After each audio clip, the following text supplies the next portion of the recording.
Se enciende una luz roja. En el momento en que se pone roja, 0.07, ella presiona un control remoto y me da una descarga. Dice que ayudará a formar memoria muscular para corregir el mal carácter en mí. El collar de Daniel siempre está verde, incluso cuando 0.15 destroza la ropa favorita de mamá y tranquilamente afirma que un perro lo hizo, el collar sigue brillando verde. 0.20. Pero yo soy diferente, incluso si solo digo, mamá, tengo sed. El collar de repente destella una luz roja cegadora. 0.25. Luego una corriente atraviesa mi cuello y entra en mi cuerpo haciéndome temblar de dolor. Al principio intento explicar. 0.30, pero mi mamá siempre dice lo mismo. La máquina no miente. Tienes que sentir dolor para aprender. Lo hago por tu propio bien. Después de recibir miles de descargas, lentamente comienzo a creer que quizás realmente nací tirosa. El día 0.39 de Navidad, mi madre se estaba preparando para llevar a mi hermano Daniel Benson a ver los fuegos artificiales cuando sentí un dolor violento y repentino en el estómago. Me encogí en el suelo rompiéndome en un 0.47 sudor frío. Mamá, ayúdame. Me duele el estómago. Mi voz temblaba, pero el collar alrededor de mi cuello comenzó a destellar rojo como loco.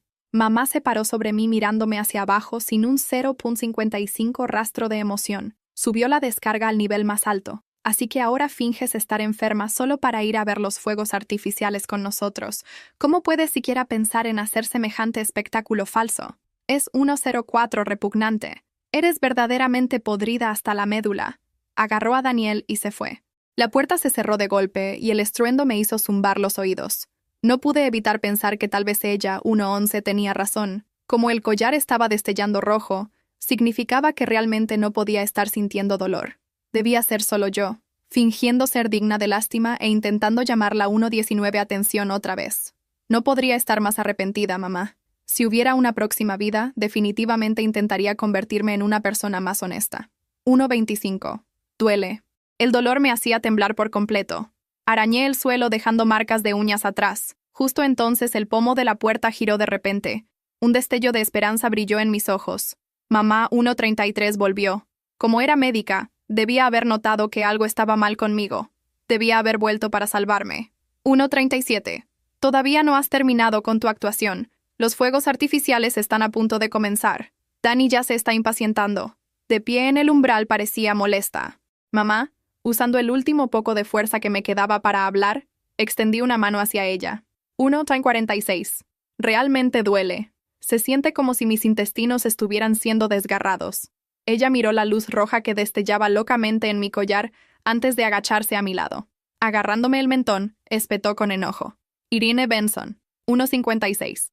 ¿Cuánto tiempo vas a seguir con esto? 1.57. Mentir se ha convertido en un hábito para ti, ¿verdad? Quédate aquí y reflexiona sobre ti misma. La voz de papá llegó desde el umbral. Cariño, date prisa. El espectáculo de fuegos artificiales está a punto de comenzar. 2.06. Irene se quedará en casa, ¿verdad? Deberíamos dejarle algo de comida. 2.08. Levantándose, mamá se sacudió las manos como si acabara de tocar algo sucio. 2.12. ¿Por qué deberíamos? Tiene un montón de bocadillos en su armario que compró con el dinero que robó la última vez. No se morirá de hambre. Volviéndose hacia mí, 2.18 agregó. Vamos a cerrar la puerta con llave. No puede salir hasta que ese collar se ponga verde. Papá dudó, pero ¿qué? Mamá lo interrumpió de inmediato. 2.23. Ser demasiado blando con los niños solo los arruina. Mira qué bien portado está Dani. Su collar siempre está verde. 2.28. Alguien como Irene simplemente nació mal. Necesita ser corregida, pero no había nada en mi armario en absoluto. 2.32. Daniel fue quien tomó ese dinero en aquel entonces. Él fue quien se comió esos bocadillos. También había estado parado justo allí en ese momento con su collar brillando en un suave verde mientras decía que no había sido él. Y 2.40 mamá le creyó. Pero cuando yo dije que no había sido yo, la luz roja se encendió al instante, seguida de otra descarga en mi cuello. Vi a mamá darse la vuelta y alejarse. Asomando la cabeza por la puerta, Daniel me sacó la lengua. 2.49. Adiós, Irene. Ahora vamos a ver los fuegos artificiales súper bonitos. El collar alrededor de su cuello brillaba en un verde intenso. ¡Qué color tan bonito! Con un golpe la puerta se cerró 2.57 de golpe. El sonido de la puerta cerrándose con llave fue como un golpe directo a mi corazón. La casa se quedó aterradoramente silenciosa de repente. 3.03.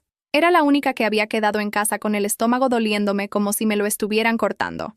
Aunque dolía mucho, 3.08 Mamá dijo que las máquinas nunca mienten. Mi collar estaba rojo, así que realmente debía estar mintiendo.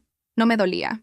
Este dolor no era real. Lloré mientras me decía desesperadamente esas 3:16 cosas. Después de que había pasado mucho tiempo, realmente parecía que ya no dolía tanto. Usé toda la fuerza que tenía para arrastrarme hacia mi escritorio. Necesitaba escribir una 3:23 autorreflexión. Esa era la regla en esta casa. Cada vez que el collar destellaba rojo tenía que escribir 1000 palabras. 3:28. El contenido siempre era solo una oración. Soy una mentirosa. Mamá me perdonaría una vez que terminara. 3:32, ¿verdad? Tal vez incluso me llevaría al hospital lento. Con manos increíblemente temblorosas, abrí el cuaderno arrugado. 3:37. Estaba densamente lleno de mis anteriores ensayos de reflexión. Todo lo que solía escribir eran oraciones como 3:41. Lo siento, estaba equivocada. No volveré a mentir, pero esta vez quería escribir algunas verdades. Mi visión se volvió borrosa, y las lágrimas seguían cayendo mientras escribía lentamente. 3:50. Mamá, realmente te amo. Realmente estoy sufriendo. ¿Por qué no me crees? ¿Puedes creerme solo esta vez, mamá? En el momento en que terminé de escribir mi última palabra, el dolor en mi estómago 3:57 desapareció de repente. La sensación fue reemplazada por una extraña ligereza que nunca había sentido antes. Se sentía como si me hubiera vuelto ingrávida y estuviera flotando lentamente hacia 4:05 arriba. Mirando hacia abajo, me vi desplomada sobre el escritorio. Mi mano colgaba en el aire y estaba completamente inmóvil. El collar alrededor de mi cuello seguía destellando rojo sin parar. Oh, ya 4:13 estaba muerta. Todavía no sabía cómo ser una niña honesta. Lo siento, mamá. No sé cuánto tiempo había pasado. El sonido de risas me despertó. Eran mamá, papá y Daniel. Los fuegos artificiales eran tan 4:21 hermosos.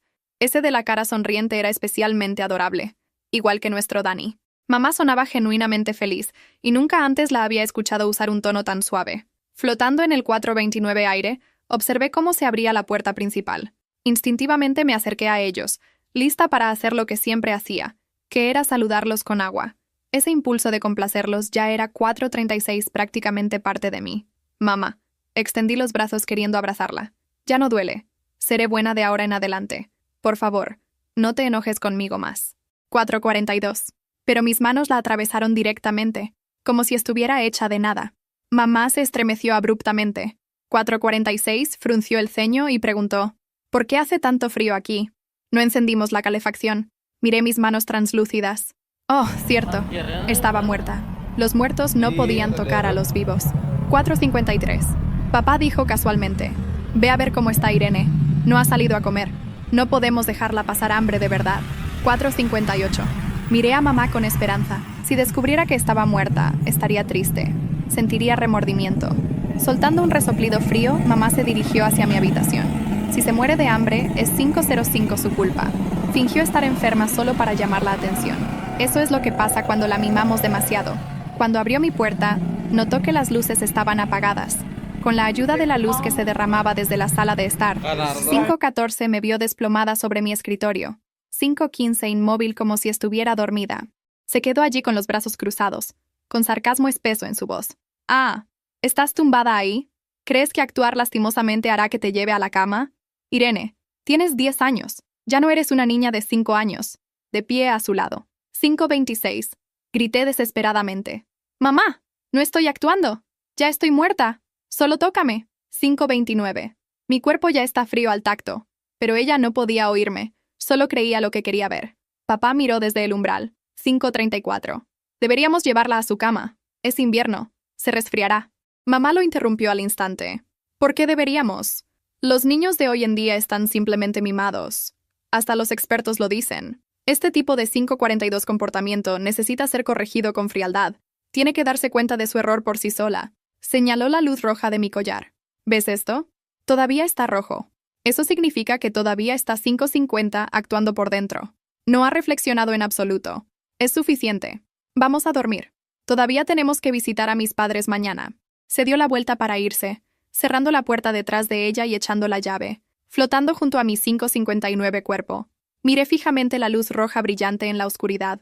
El frío en mi corazón se sentía más frío que la propia muerte. Si mamá hubiera dado un paso más tocado mi mano, se habría dado 6.6 cuenta de que ya me había quedado completamente fría. Pero no lo hizo. 609 solo confiaba en ese dispositivo sin emociones, no en la hija que llevó en su vientre durante 10 meses. A la mañana siguiente, la luz del sol cayó sobre mi cuerpo, aunque no trajo ningún calor. 6:16. Desde la cocina llegaba el tintineo de ollas y sartenes. Mamá estaba haciendo el desayuno. El olor a huevos se coló por la rendija de la puerta. Ese solía ser mi olor favorito. Sin embargo, solo 6:24 se me permitía comer verduras hervidas antes porque mamá decía que los mentirosos no merecían nada más. «¿Irene todavía no ha salido?», preguntó papá. 6:30. Estaba sentado a la mesa leyendo el periódico. Mamá golpeó un plato. «No es tan terca como una mula. Todo esto es porque la hemos mimado. Si no quiere comer, que así sea». Daniel bebió su leche con los ojos llenos de travesura. 6:39. Luego corrió hacia mi puerta y olisqueó deliberadamente en voz alta, exclamando exageradamente: «¡Mamá! La habitación de Irene huele muy mal». Hizo caca y pipí ahí dentro, flotaba junto a la puerta. 6:47 mirando a Daniel con una sonrisa amarga. 6:49 con la calefacción a plena potencia. Ya había empezado a descomponerme después de solo una noche. Mamá me odiaría aún más ahora. Mamá se acercó con el ceño fruncido. Golpeó mi puerta gritando. 6:57. «Irene, ¿eres un cerdo? El baño está justo ahí. ¿No tienes piernas? ¿Cómo puedes hacer caca en tu habitación? Eres verdaderamente un caso perdido. ¿De verdad tenías que hacer algo tan 705 vergonzoso solo para fastidiarme?» Mamá agitó la mano con disgusto, como si estuviera espantando una mosca. «Déjala que se quede en esa pestilencia y se ahogue en ella». Papá dejó el periódico 7:12 frunciendo el ceño. «El olor es realmente fuerte. Iré a revisar. Quizás hay una rata muerta o algo así». Se levantó y caminó hacia mi puerta haciendo que mi corazón diera un vuelco al instante. 7:19. «Papá, abre la puerta rápido, por favor». 7:21. «Mira, estoy justo al otro lado de la puerta. Si solo girara el picaporte». 7:24 vería que ya no podía moverme y vería la oscura que se había puesto mi cara. 7:27. Floté frente a papá, agitando frenéticamente, intentando llamar su atención justo cuando su mano descansaba sobre el picaporte. El estridente sonido de un teléfono sonando cortó el aire. 7:34. Era el jefe de papá quien llamaba. 7:35. Cuando contestó, se puso pálido al instante. ¿Qué? El servidor se cayó. 7:38. Bien, bien. Iré de inmediato. Colgó antes de agarrar su abrigo apresuradamente. Cariño, surgió algo urgente en el trabajo. Tengo que irme. Puede que no regrese por unos días. Oye, 7:45, pero ¿qué hay de Irene? Mamá no había terminado su oración cuando papá ya había cerrado la puerta de golpe y se había ido. Yo también me quedé paralizada. Estaba tan cerca. Si solo la llamada hubiera llegado un segundo después, ya me habrían encontrado. 7:54. Quizás entonces no habría tenido que seguir descomponiéndome así. Esta tarde, 7:57, mamá llevó a Daniel de compras dejando mi cuerpo en casa. Al anochecer, volvieron con un montón de mariscos de primera calidad y regalos. En cuanto entraron, notaron que el olor se había 805 intensificado aún más. Tapándose la nariz, mamá tuvo una arcada. Irene, 808. ¿Estás intentando convertir esta casa en un basurero? Ni siquiera abriría mi puerta para gritarme, como si una mirada más hacia mi habitación fuera a arruinarle los ojos. Agarró un rollo de 816 cinta adhesiva ancha, se agachó y selló agresivamente la parte inferior de mi puerta. Si tanto te gusta el hedor, 821, entonces puedes quedarte ahí adentro y respirarlo todo lo que quieras. Solo manténlo alejado de nosotros. Después de poner la última tira de cinta, se sacudió las manos con satisfacción. 828. Mejor así. Luego fue a la cocina a cocinar el marido. Miré la puerta sellada, sintiendo como la última pizca de esperanza en mí quedaba sofocada con esa tira de cinta. En la tercera mañana, 8:35, aunque la luz del sol invernal llenaba la sala de estar, no podía ahuyentar el frío de la casa. La calefacción estaba subida a 26 grados, así que hacía bastante calor dentro. Y debido al calor, la 844 cinta ya no podía contener el denso y nauseabundo hedor a descomposición. Mamá estaba recortando las flores frescas que había comprado, pero por más fuerte que fuera la fragancia, no podía enmascarar 851 el olor. Con un chasquido cortó el tallo de una rosa con tanta fuerza que una espina le atravesó el dedo. Finalmente ya no pudo más. Irene, realmente no sabes cuándo parar. Irrumpió en la cocina, 8:59, agarró un rodillo y se dirigió furiosa hacia mi habitación. Hoy te voy a matar a golpes, niña sucia.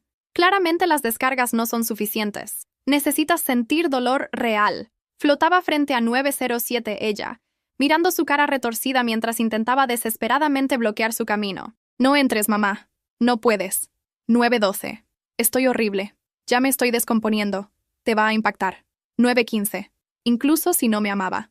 Aún no quería que me viera así, pero después de atravesarme directamente, arrancó la cinta de la puerta con un sonido áspero y estridente, introdujo la llave de 922 repuesto en la cerradura y la giró antes de patear la puerta con un golpe.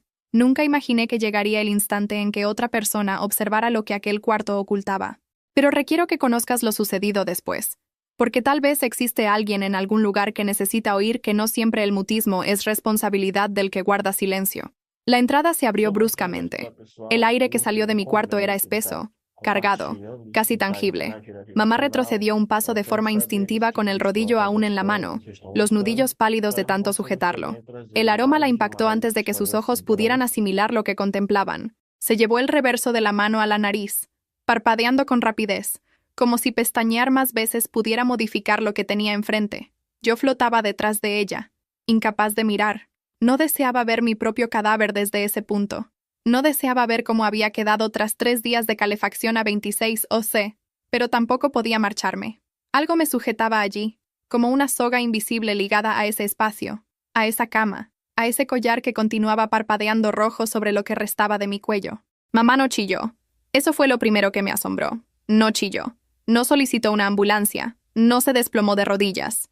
Se quedó inmóvil en el umbral durante lo que pareció una eternidad, con los ojos clavados en mi figura encorvada sobre el escritorio, y entonces hizo algo que nunca olvidaré, aunque transcurra el resto de la eternidad flotando en esta penumbra. Miró el collar, miró la luz roja y soltó el aire lentamente por la nariz, como si acabara de verificar algo que ya conocía. Daniel surgió detrás de ella, atraído por el silencio inusual de mamá. Era más espantoso que sus gritos. Tenía 9 años y una curiosidad sin barreras que siempre lo introducía en los sitios donde no debía estar. Asomó la cabeza por debajo del brazo de mamá, vio lo que había en el interior y dio un paso atrás. Su collar brilló verde, intensamente verde, como siempre. Mamá cerró la puerta con lentitud. No la golpeó, no la pateó. La cerró con una suavidad que nunca había empleado conmigo en vida. Escuché el clic de la cerradura desde el otro lado, y algo en ese sonido me destrozó de una forma que ni la muerte había conseguido. Me quedé flotando en ese cuarto durante horas adicionales, observando mi propio cadáver, reflexionando en todas las palabras que nunca pude pronunciar sin que la luz roja me sancionara, reflexionando en la última cosa que anoté en el cuaderno. Mamá, realmente te quiero, realmente estoy padeciendo. ¿Por qué no me crees? El cuaderno seguía abierto sobre el escritorio junto a mi mano inmóvil. La tinta ya se había secado. Las palabras permanecían allí quietas, sin que nadie las leyera. Desde la sala de estar llegaban voces. Mamá hablaba por teléfono con una serenidad que me resultaba completamente desconocida. Escuché fragmentos, palabras sueltas. Encontré a Irene. Sí. No, no respira. Parece que fue durante la noche. Sí, ya llamo. No, no es necesario que vengas todavía. Espera mi mensaje. Y luego un silencio. Y luego la voz de Daniel preguntando si podía prender la televisión. El médico llegó esa tarde. Era un hombre mayor con gafas circulares y una maletita negra que golpeaba contra su rodilla mientras caminaba por el pasillo. Mamá lo recibió con los ojos enrojecidos, el cabello ligeramente desordenado, la voz temblorosa de una manera que yo nunca le había visto antes. Parecía una madre destrozada. Parecía exactamente lo que no era. Lo llevó a mi cuarto. Yo me quedé en un rincón observando.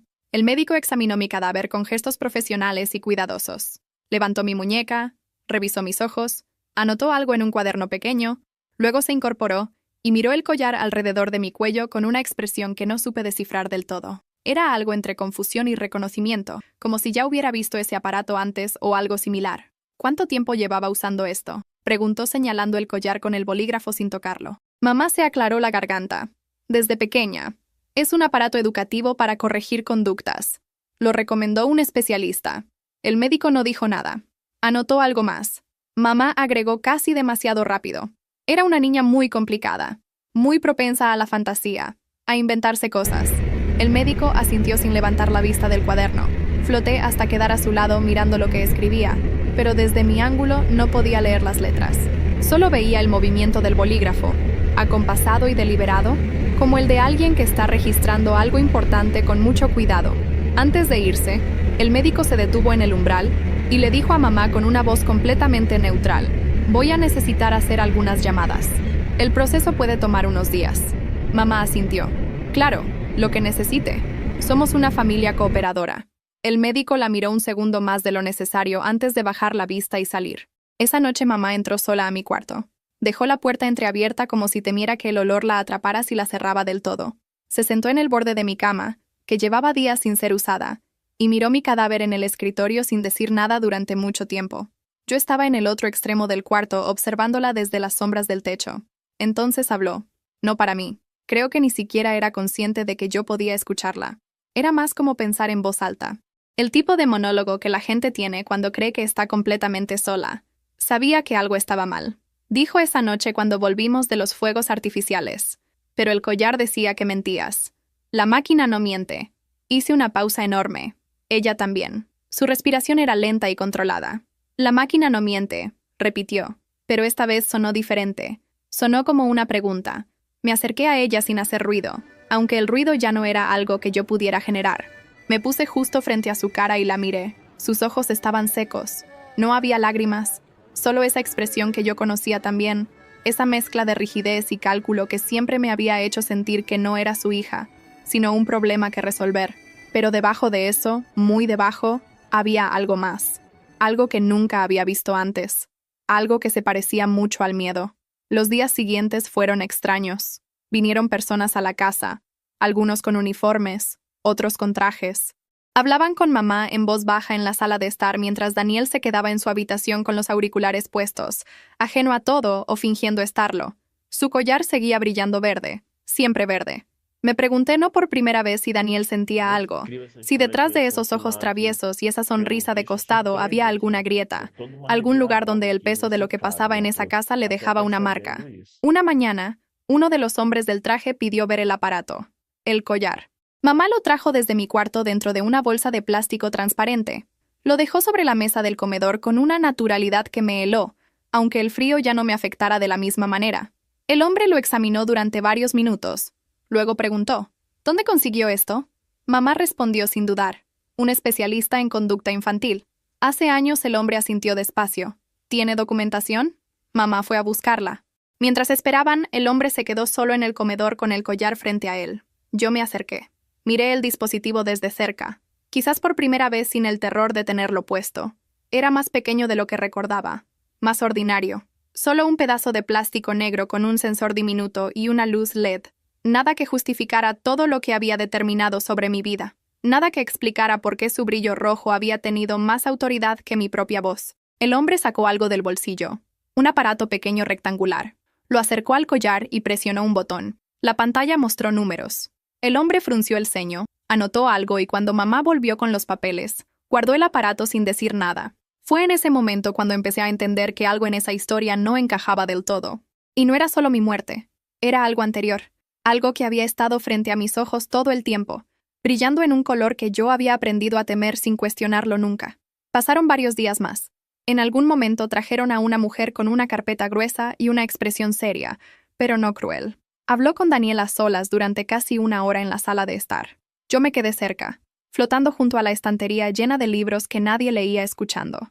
Daniel respondía con calma, con esa fluidez tranquila que siempre lo caracterizaba.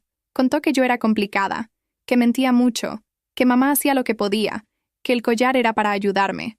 Su voz era perfectamente modulada, perfectamente creíble, y su collar brillaba verde mientras hablaba. La mujer anotaba en silencio.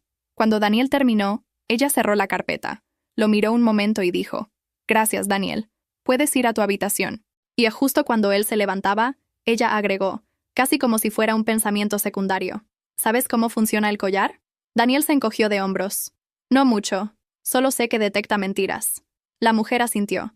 «¿Y el tuyo siempre está verde?» Daniel sonrió. «Siempre. Soy bastante honesto». La mujer esperó a que saliera. Luego abrió la carpeta otra vez. Pasó varias páginas y se detuvo en una. La leyó durante un momento. Luego sacó el mismo aparato rectangular que había usado el hombre del traje y lo conectó al collar de Daniel que estaba sobre la mesa como evidencia. La pantalla mostró más números. La mujer los comparó con los de la carpeta y entonces, por primera vez desde que había empezado a observar todo esto desde las sombras, la vi cambiar de expresión. No era sorpresa exactamente. Era más bien la expresión de alguien que acaba de encontrar la pieza que faltaba en un rompecabezas que llevaba tiempo armando. Lo que la mujer había descubierto tardé en comprenderlo del todo, porque los muertos no leen carpetas, y las conversaciones entre adultos se dan en ese lenguaje cifrado que los niños aprenden a descifrar demasiado tarde. Pero lo fui entendiendo en fragmentos a lo largo de los días siguientes, escuchando conversaciones que nadie sabía que yo escuchaba. El collar no detectaba mentiras. Nunca lo había hecho. Era un aparato de condicionamiento de conducta importado de un proveedor sin registro legal, sin respaldo científico, sin ningún tipo de certificación médica o psicológica. El sensor que supuestamente medía la honestidad era en realidad un detector de conductividad eléctrica de la piel, el tipo de cosa que se dispara con el sudor, con la ansiedad, con el miedo, con cualquier emoción intensa. Lo que el collar me decía no era si yo mentía, me decía si yo sentía, y yo siempre sentía demasiado. Daniel, en cambio, tenía algo que los especialistas describieron con palabras que yo no había escuchado nunca. Palabras largas y técnicas que en su conjunto significaban que mi hermano era capaz de regular sus respuestas emocionales de una manera que la mayoría de los niños no pueden. No porque fuera más honesto, sino porque era capaz de sentir menos o de no mostrar lo que sentía. El collar lo leía como verde porque su cuerpo no reaccionaba, no porque su alma fuera pura. Mamá lo sabía. Eso fue lo que me tomó más tiempo aceptar. No desde el principio quizás, pero sí desde hacía tiempo. Lo supe la noche que la vi sola en mi cuarto hablando con el vacío. La máquina no miente. Lo había dicho 2 veces y la segunda vez había sonado como una pregunta, porque en algún lugar dentro de ella la respuesta ya había cambiado. Lo que no supe durante mucho tiempo fue lo que pasó después. Lo que ocurrió con la casa, con el dinero, con el futuro que mamá había construido sobre la base de que yo era el problema y Daniel era la solución, porque había un futuro construido sobre eso. Había decisiones tomadas, papeles firmados, cuentas bancarias organizadas de cierta manera, una póliza de seguro de vida a nombre de mi padre por valor de $400,000 con beneficiarios claramente designados, una propiedad en las afueras de la ciudad a nombre de mamá, adquirida 3 años antes con un préstamo que alguien había garantizado, un fondo educativo para Daniel, y solo para Daniel, constituido cuando yo tenía 6 años.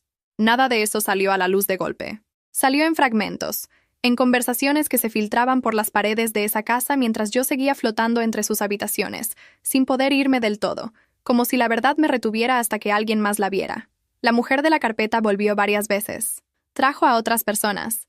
Hablaron con los vecinos, con la maestra de la escuela a la que Daniel y yo íbamos, con el médico de familia que nos había atendido de niños. Yo seguía a la mujer por toda la casa, observándola a trabajar, deseando poder decirle todo lo que sabía, todo lo que había visto, todo lo que había escrito en ese cuaderno arrugado que seguía sobre el escritorio de mi cuarto. Un día, la mujer entró a mi cuarto sola. Mi cuerpo ya no estaba. Lo habían llevado días antes, pero el cuaderno seguía ahí. Ella lo abrió con guantes de látex y lo hojeó despacio, leyendo cada página. Cuando llegó a la última, a las palabras que yo había escrito mientras el dolor me doblaba por la mitad, se detuvo. Mamá, realmente te quiero. Realmente estoy padeciendo. ¿Por qué no me crees? ¿Puedes creerme solo esta vez, mamá? La mujer estuvo quieta durante mucho tiempo. Luego sacó su teléfono y fotografió la página. Después cerró el cuaderno con cuidado y lo puso en una bolsa de evidencias. Yo me quedé mirando esa bolsa y pensé que quizás era la primera vez que alguien tomaba mis palabras en serio, que quizás era la primera vez que yo le decía la verdad a alguien y esa verdad no hacía que ninguna luz se encendiera en rojo. Lo que pasó con mamá lo sé solo en parte, porque en algún momento, semanas después de aquella noche de Navidad, algo empezó a cambiar en mi capacidad de estar presente, como si la razón que me mantenía ahí se fuera diluyendo a medida que la verdad salía a la superficie, como si yo hubiera estado esperando eso sin saberlo. Lo último que vi claramente fue a Daniel. Estaba sentado en la sala de estar de una casa diferente, la casa de los abuelos maternos donde lo habían llevado mientras se resolvía todo. Tenía el collar en la mano, ese collar verde que siempre lo había absuelto de todo. Lo miraba con una expresión que yo nunca le había visto. No era culpa exactamente, tampoco era inocencia. Era algo más difícil de nombrar. Era el gesto de alguien que acaba de entender que la historia que contó sobre sí mismo durante años no era del todo verdadera, y que esa mentira no había encendido ninguna luz, porque su cuerpo no sabía sentir el peso de lo que hacía. El collar cayó de sus manos al suelo y por primera vez en su vida, Daniel no lo recogió. No sé si eso significa que algo en él cambió.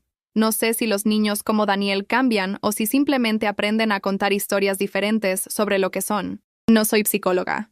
Solo soy la niña que murió en Navidad con la verdad escrita en un cuaderno que nadie leyó a tiempo.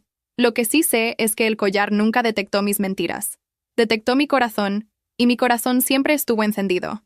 Siempre latiendo, siempre buscando a alguien que lo leyera como lo que era real. El rojo no era el color de la mentira. Era el color de alguien que sentía demasiado en una casa donde sentir era el único crimen que nadie perdonaba. No sé exactamente cuándo dejé de poder ver la casa con claridad. Fue gradual, como cuando el sueño te va ganando sin que te des cuenta, y de repente ya no recuerdas el momento exacto en que cerraste los ojos. Primero los bordes de las habitaciones se volvieron borrosos. Luego los colores empezaron a desvanecerse como fotografías viejas que alguien dejó demasiado tiempo bajo el sol. Y finalmente las voces que antes llegaban nítidas y completas empezaron a llegarme fragmentadas, como señales de radio que alguien va perdiendo mientras conduce alejándose de la ciudad. Pero había algo que seguía anclándome. No era el cuaderno que ya estaba en manos de la mujer de la carpeta. No era mi cuarto que había quedado vacío y olía a desinfectante industrial. Era algo más pequeño, más específico. Era una pregunta que no había podido responder antes de morir y que seguía flotando dentro de mí como una astilla que el cuerpo no logra expulsar. ¿Por qué el collar de Daniel siempre estuvo verde? No la respuesta técnica que ya había entendido, sino la otra respuesta, la más oscura, la que nadie en esa casa de trajes y carpetas y bolsas de evidencias parecía estar haciéndose todavía, porque una cosa era que Daniel no sintiera lo suficiente como para activar el sensor, y otra cosa muy distinta era lo que Daniel hacía con esa capacidad. Empecé a recordar escenas que en vida había archivado como accidentes o casualidades. La vez que el gato de la vecina apareció muerto en el jardín, y Daniel dijo que lo había encontrado así con el collar brillando verde mientras lo decía. La vez que mi taza favorita apareció rota en el fondo del armario, y Daniel explicó que se había caído sola con el collar brillando verde. ¿Sabes que la maestra llamó a casa porque alguien había escrito cosas crueles sobre una compañera de clase en el baño de la escuela? Y Daniel dijo que no había sido él. Con el collar brillando verde, siempre limpio, siempre absuelto, y mamá siempre creyéndole, no solo porque era su favorito, sino porque tenía una prueba, un aparato, una luz que nunca fallaba porque nunca había fallado antes, o eso creía ella. Recordé algo más, algo que había pasado la noche anterior a la Navidad, cuando el dolor todavía no había llegado, y yo todavía era una niña viva con miedo a su propio collar. Daniel había entrado a mi cuarto mientras yo dormía, o creía que dormía. Yo estaba en ese estado intermedio donde se escucha todo, pero el cuerpo no responde todavía. Lo escuché moverse entre mis cosas. Escuché el sonido de algo pequeño siendo manipulado con cuidado, un clic muy suave, como el que hace un botón al ser presionado. En ese momento pensé que estaba soñando, o que simplemente estaba buscando algo que se le había perdido. Daniel hacía esas cosas a veces. Entraba a mi cuarto con la naturalidad de quien siente que todo le pertenece. No le di importancia. Me volví a dormir. Pero ahora, flotando en ese espacio entre lo que fui y lo que quedaba de mí, ese clic resonaba diferente. Resonaba como una respuesta. Tardé en entender qué significaba, porque entender requiere conectar puntos, y algunos de esos puntos estaban en lugares donde yo ya no podía llegar con claridad, pero fui construyendo la imagen despacio con los fragmentos que me quedaban. El collar tenía un modo manual. No lo sabía cuando estaba viva. Nunca leí el manual porque nunca tuve acceso a él. Mamá lo guardaba bajo llave en el cajón de su escritorio junto con el control remoto y los documentos de garantía. Pero el hombre del traje lo había descubierto cuando conectó su aparato al dispositivo.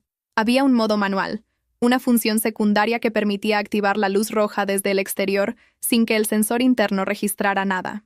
Una especie de anulación del sistema, probablemente diseñada para pruebas técnicas para verificar que el mecanismo de descarga funcionaba correctamente antes de instalarlo. Alguien que supiera de esa función podría encender la luz roja en el collar de otra persona sin que esa persona hubiera hecho absolutamente nada. Daniel tenía 9 años, pero Daniel era el tipo de niño que desmontaba aparatos electrónicos por curiosidad desde que tenía 5. El tipo de niño que encontraba los manuales técnicos más aburridos del mundo, completamente fascinantes. El tipo de niño que una vez le explicó a papá cómo reparar el router de la casa, después de haberlo investigado por su cuenta, durante una tarde entera. El clic que escuché la noche anterior a la Navidad, el dolor que empecé a sentir al día siguiente, el collar destellando rojo mientras yo me retorcía en el suelo, mamá mirándolo y decidiendo que yo mentía. No sé si Daniel planeó lo que pasó. No sé si un niño de 9 años es capaz de planear algo así y entender todas sus consecuencias. Quizás solo quería que yo me quedara en casa esa noche. Quizás solo quería los fuegos artificiales para él solo, como siempre quería todo para él solo. Quizás no calculó que el dolor que yo sentía esa noche era real e independiente de cualquier cosa que él hubiera hecho con el collar, que mi apéndice se estaba rompiendo por dentro mientras él presionaba un botón para que la luz roja me acusara de mentir. O quizás sí lo calculó. Quizás esa era exactamente la parte que yo nunca había querido mirar de frente. La mujer de la carpeta volvió a la casa de los abuelos una mañana de la segunda semana. Trajo a un hombre que yo no había visto antes, más joven, con una expresión abierta y paciente que contrastaba con la seriedad permanente de ella. Se sentaron con Daniel en la sala. Los abuelos se quedaron en la cocina inquietos, haciendo ruido con las tazas. El hombre joven habló con Daniel durante mucho tiempo. No le hacía preguntas directas. Hablaban de otras cosas primero, de la escuela, de los videojuegos, de qué quería hacer cuando fuera grande.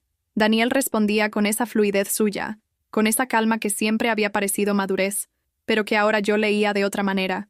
El hombre joven escuchaba y asentía, y de vez en cuando decía algo que hacía que la conversación diera un giro casi imperceptible. En algún momento el hombre joven preguntó, ¿extrañas a tu hermana? Daniel consideró la pregunta durante un momento. Sí, dijo. Era difícil a veces, pero la extraño. El hombre joven asintió. ¿Qué es lo que más extrañas de ella? Daniel pensó un poco más. Que siempre estaba en casa cuando yo llegaba. Aunque estuviéramos peleados, siempre estaba. La mujer de la carpeta anotó algo sin levantar la vista. El hombre joven preguntó entonces con la misma voz tranquila de antes. Daniel, ¿alguna vez tocaste el collar de Irene? Una pausa muy breve. No, solo el mío. El hombre asintió. ¿Y sabías que tenía un modo manual? Otra pausa. Esta un poco más larga. No sé qué es eso. El hombre explicó brevemente en qué consistía. Sin detalles técnicos, con palabras simples. Daniel lo escuchó con atención genuina, o algo que se parecía mucho a atención genuina. ¡Qué raro!, dijo cuando el hombre terminó. No sabía eso. Yo estaba en el techo de esa sala mirando hacia abajo, y pensé que nunca en mi vida había deseado tanto poder hacer que una luz se encendiera en rojo. Pero los muertos no tienen collares. Los días siguientes fueron los más difusos de todos. Mi capacidad de permanecer en ese espacio se iba reduciendo de manera que ya no podía ignorar. Había momentos en que simplemente no estaba, como si alguien apagara una luz. Y luego volvía sin saber cuánto tiempo había pasado. Las imágenes llegaban en orden cada vez menos claro. Vi a mamá en un edificio que no era nuestra casa, sentada frente a una mesa con varias personas al otro lado. Vi papá regresando del trabajo con maletas, mirando la casa como si fuera la primera vez que la veía o la última.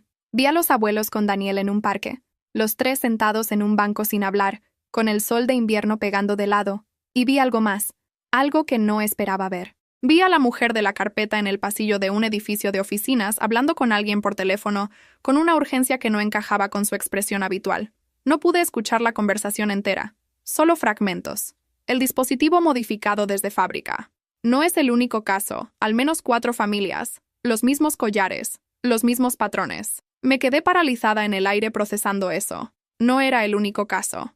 Los mismos collares, los mismos patrones. Alguien había fabricado y vendido esos aparatos sabiendo lo que eran, sabiendo que no detectaban mentiras, sino emociones, sabiendo que ponérselos a niños que sentían mucho y compararlos con niños que sentían poco, era una forma de crear una realidad falsa dentro de una familia, una jerarquía basada en una mentira técnica que se presentaba como verdad científica.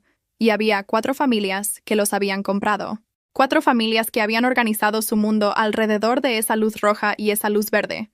4 casas donde algún niño había sido el que siempre mentía, y algún otro había sido el que siempre decía la verdad.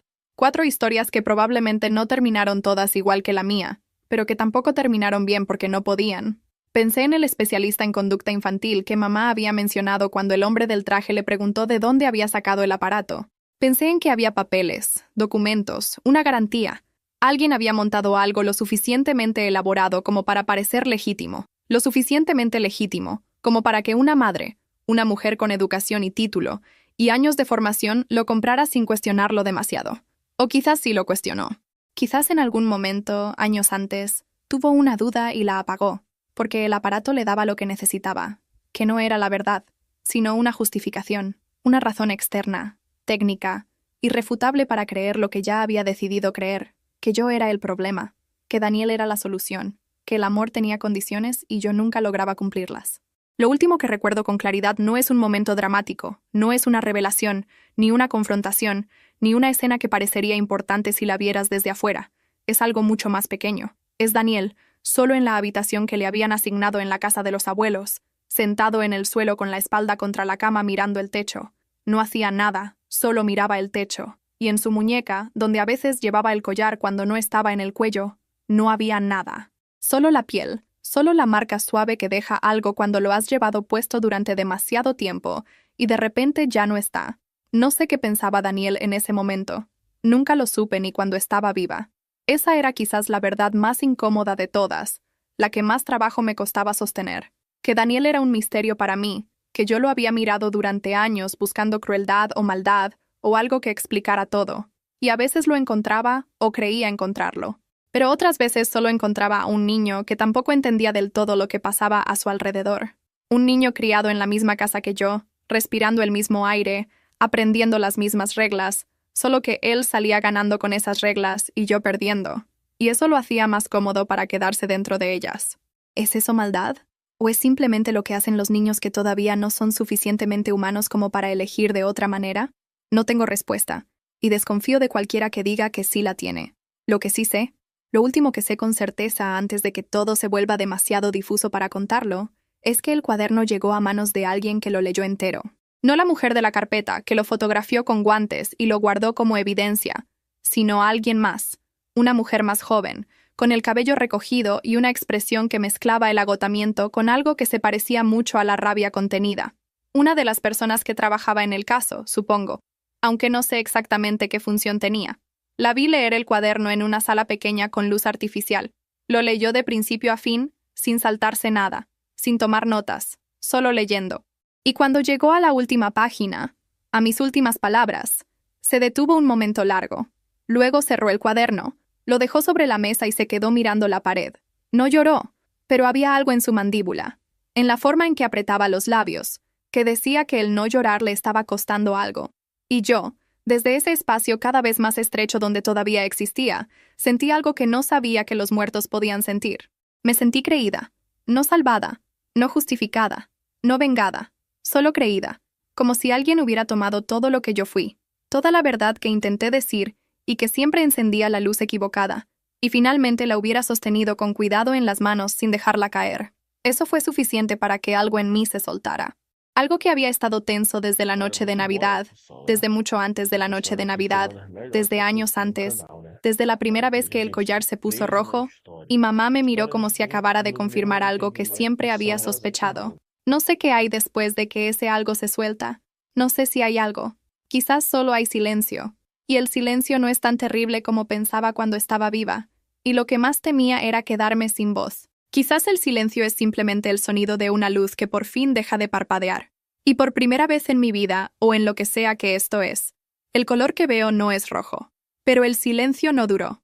Hay cosas que no se disuelven aunque uno muera. Hay verdades que pesan tanto que doblan el aire a su alrededor.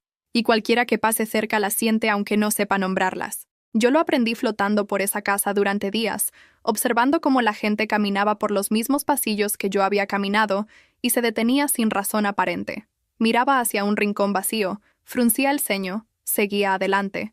Las verdades no resueltas tienen esa propiedad.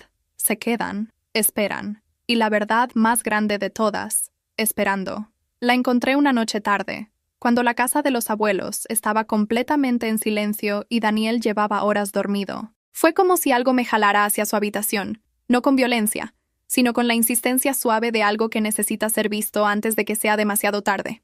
Entré sin abrir la puerta, porque los muertos no necesitan que las puertas estén abiertas, y me quedé junto a su cama mirándolo dormir. Daniel dormía boca arriba, con los brazos a los lados, completamente quieto. Siempre había dormido así, como una figura de cera, sin moverse, sin hacer ruido. Cuando éramos pequeños, eso me asustaba. Me levantaba a veces en mitad de la noche y me acercaba a su cama solo para ver si respiraba. Él nunca lo supo. O quizás sí lo supo y nunca dijo nada, que en Daniel era casi lo mismo. Sobre la mesita de noche había algo que no había visto antes. Un cuaderno, no el mío, que estaba en manos de la investigación. Uno nuevo con la tapa azul oscuro y las esquinas todavía sin doblar. Estaba cerrado, pero había un bolígrafo encima, como si lo hubiera dejado ahí antes de dormirse. No podía abrir el cuaderno. Los muertos no mueven objetos. Eso ya lo había aprendido a mis expensas durante los días que pasé intentando llamar la atención de papá antes de que saliera corriendo al trabajo, pero me quedé mirándolo durante mucho tiempo, preguntándome qué había dentro. Si Daniel escribía, si Daniel sentía lo suficiente como para necesitar escribir. Y entonces, algo pasó que no había pasado antes, en todas las semanas que llevaba en ese espacio entre una cosa y otra. El cuaderno se abrió solo, no de golpe, no de manera dramática. Se abrió despacio como si una corriente de aire muy suave lo empujara desde dentro hasta quedar en la última página escrita. La letra era de Daniel. Reconocí la forma de las letras, ese estilo compacto y controlado que siempre había tenido incluso de niño, como si escribir fuera algo que requería contención. Había una sola línea en toda la página. La leí 3 veces antes de entender lo que significaba. No porque fuera difícil de entender, sino porque a veces la mente, incluso la mente de los muertos, necesita tiempo para aceptar que algo que sospechaba desde hace mucho tiempo es verdad. La línea decía, lo sabía desde el principio. El botón era fácil de encontrar. Me quedé inmóvil en el aire durante lo que pudo haber sido un segundo o una hora, porque el tiempo ya no funcionaba igual para mí. Daniel seguía durmiendo completamente quieto, completamente en paz, con esa capacidad suya de descansar sin que nada lo perturbara desde adentro. Y yo entendí entonces, de manera definitiva e irreversible, que nunca había sido un accidente. No la noche de Navidad, no el dolor de estómago que el collar tapó con su luz roja mientras yo me retorcía en el suelo, no la decisión de mamá de irse a ver los fuegos artificiales. Nada de eso había sido una cadena de errores y malos entendidos, y un aparato defectuoso que nadie supo leer bien. Todo había sido construido pieza por pieza por un niño de 9 años que entendía exactamente lo que hacía, y que sabía con una claridad que yo nunca tuve sobre nada, que el collar nunca lo delataría, porque el collar medía lo que uno sentía y Daniel no sentía el peso de lo que hacía. Eso no lo convertía en un monstruo. O quizás sí. Quizás esa era exactamente la pregunta que nadie en esa casa de trajes y carpetas y bolsas de evidencias se estaba haciendo todavía porque era demasiado incómoda. Porque Daniel tenía 9 años y los niños de 9 años no planean cosas así. O eso es lo que la gente necesita creer para seguir durmiendo bien por las noches. Pero yo ya no necesitaba dormir, y ya no necesitaba que nadie me creyera. Solo necesitaba que alguien más leyera esa línea antes de que Daniel se despertara y cerrara el cuaderno. No sé cómo sucedió lo que sucedió después. Solo sé qué sucedió. Quizás fue el peso de todo lo que yo había llevado encima durante semanas, o quizás fue que en ese momento final algo se concentró en mí con una intensidad que no había tenido antes. El caso es que el cuaderno cayó de la mesita de noche. Cayó al suelo con un golpe seco que resonó en el silencio de la habitación. Daniel se despertó de golpe, se incorporó, parpadeó, miró el cuaderno en el suelo. Su expresión no fue de susto, fue de algo más calculado. Evaluó la habitación en un segundo, como siempre hacía, con esa velocidad de procesamiento que nunca había sabido si admirar o temer. Luego se bajó de la cama, recogió el cuaderno, lo sostuvo en las manos un momento y lo abrió. En la última página, leyó lo que había escrito. Su expresión no cambió. Solo cerró el cuaderno con cuidado, fue hasta la ventana y lo sostuvo sobre el alféizar un momento, como si estuviera considerando tirarlo afuera, pero no lo tiró. Volvió a la mesita de noche, lo dejó encima y se metió de nuevo en la cama. Cerró los ojos. En menos de 2 minutos volvió a respirar con la regularidad de quien duerme profundamente. Yo me quedé mirando el cuaderno sobre la mesita de noche, y supe que esa era mi última noche en ese lugar, que lo que me había retenido durante semanas, esa pregunta sin respuesta, que me anclaba como una raíz al suelo, ya tenía respuesta, y que la respuesta no iba a cambiar nada de lo que ya había pasado, pero era mía, y eso era suficiente. A la mañana siguiente, la mujer de la carpeta llegó temprano, más temprano de lo habitual. Traía una expresión diferente, más tensa, como la de alguien que ha pasado la noche procesando algo y ha llegado a una conclusión que no esperaba llegar. Habló con los abuelos en la cocina durante varios minutos. Luego fue a la habitación de Daniel. Llamó a la puerta. Daniel dijo que pasara. Estaba sentado en la cama, ya vestido, con el cuaderno de tapa azul en el regazo. La mujer entró, vio el cuaderno y algo en su mirada cambió levemente. ¿Qué es eso?, preguntó con esa voz neutral que usaba para todo. Daniel bajó los ojos al cuaderno. Escribo a veces cuando no puedo dormir. La mujer asintió. ¿Puedo verlo? Una pausa. La primera pausa real que le había visto a Daniel desde que todo empezó. Solo un segundo menos que eso. Luego extendió el cuaderno hacia ella con una naturalidad absoluta. La mujer lo tomó, lo abrió Pasó las páginas despacio. Cuando llegó a la última se detuvo. Leyó la línea. La leyó 2 veces. Luego cerró el cuaderno y miró a Daniel durante un tiempo que a mí me pareció muy largo, aunque probablemente no lo fue.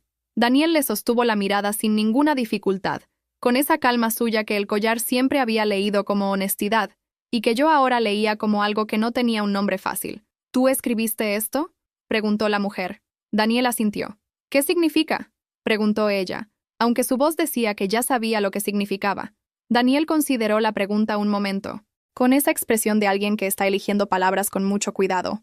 Significa que lo siento, dijo finalmente, que debería haber dicho algo antes, que sabía que el collar tenía ese modo y no le dije a nadie. La mujer no apartó los ojos de él. ¿Y por qué no dijiste nada? Daniel bajó la vista por primera vez. No lo sé. Supongo que tenía miedo. La mujer asintió despacio. ¿Miedo de qué, Daniel? Otra pausa larga de que mamá se enojara conmigo también. Yo estaba en el techo de esa habitación mirando la escena desde arriba, y pensé que esa respuesta era perfecta. Era exactamente la respuesta correcta. La respuesta que haría que cualquier adulto asintiera y anotara y dijera que pobrecito, que también era una víctima, que también cargaba con el peso de esa casa. Y quizás era verdad en parte. Quizás Daniel también cargaba con algo, pero la línea en el cuaderno decía lo sabía. Desde el principio, el botón era fácil de encontrar y esa línea no sonaba a miedo. Sonaba a otra cosa completamente. La mujer de la carpeta salió de la habitación con el cuaderno bajo el brazo. Habló por teléfono en el pasillo durante varios minutos con la voz muy baja. Yo intenté escuchar, pero ya era difícil. Los sonidos llegaban como llegaban todas las cosas en esos últimos momentos, con una distancia que no era física sino de otro tipo, como si yo ya estuviera empezando a estar en otro lugar, aunque todavía no hubiera llegado. Lo último que vi de esa casa, de esa historia, de todo ese mundo que había sido el mío sin que yo lo eligiera, fue a Daniel. Estaba de pie en el marco de la ventana de su habitación, mirando el jardín de los abuelos con las manos metidas en los bolsillos. No hacía nada, solo miraba. Y en su muñeca, donde ya no había ningún collar, la piel estaba lisa y sin marcas, como si nunca hubiera llevado nada puesto, como si siempre hubiera sido libre. Pensé en todas las veces que lo envidié por ese collar verde, por esa luz que nunca lo acusaba, que nunca lo castigaba, que nunca lo dejaba temblando en el suelo mientras mamá lo miraba sin moverse. Pensé en cuántas veces había deseado ser él, tener su calma, tener su certeza, tener esa manera de existir en el mundo sin que el mundo te devolviera dolor. Y pensé que quizás ese era el verdadero horror de todo esto, el collar. No, mamá, no siquiera Daniel y lo que Daniel hizo o no hizo o supo fingir no saber. El horror era que durante años, mientras yo era castigada por sentir demasiado, había aprendido a ver mi propia capacidad de sentir como un defecto, como una avería, como la prueba de que algo en mí estaba roto desde el principio. Pero no estaba rota. Solo estaba viva, en un lugar donde estar viva de esa manera era peligroso. El jardín de los abuelos tenía un árbol viejo en el centro con las ramas todavía desnudas por el invierno. Un pájaro se posó en la rama más alta justo en ese momento. Sacudió las plumas. Se quedó quieto. Daniel lo miró. El pájaro lo miró de vuelta y entonces Daniel sonrió solo un poco, con esa sonrisa de costado que yo había conocido toda mi vida y que nunca había sabido exactamente cómo leer. El pájaro voló y yo me fui con él. No hacia ningún lugar concreto, no hacia ninguna luz, ni ningún túnel, ni ninguna de las cosas que la gente imagina cuando piensa en lo que hay después. Solo hacia afuera, hacia algo más grande que esa habitación, que esa casa, que esa historia que había sido mía durante 10 años y que ahora pertenecía a otras personas, a carpetas y cuadernos y decisiones que yo ya no podría seguir observando. Lo que quedó atrás no era paz exactamente, pero tampoco era lo que había antes. Era una pregunta abierta, la única clase de final que una historia como esta merece. Porque las historias como esta no terminan cuando alguien muere, ni cuando alguien es descubierto, ni cuando una mujer con una carpeta lee una línea en un cuaderno de tapa azul y baja los ojos un segundo más de lo necesario.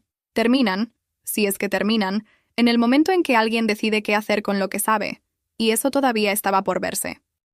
Muchas gracias por chegar até acá ao final do vídeo. Espero que ele goste muito, tá? É um vídeo muito incrível, tá? Subscreva o canal, comentem, compartilhem e aguardem por demais histórias.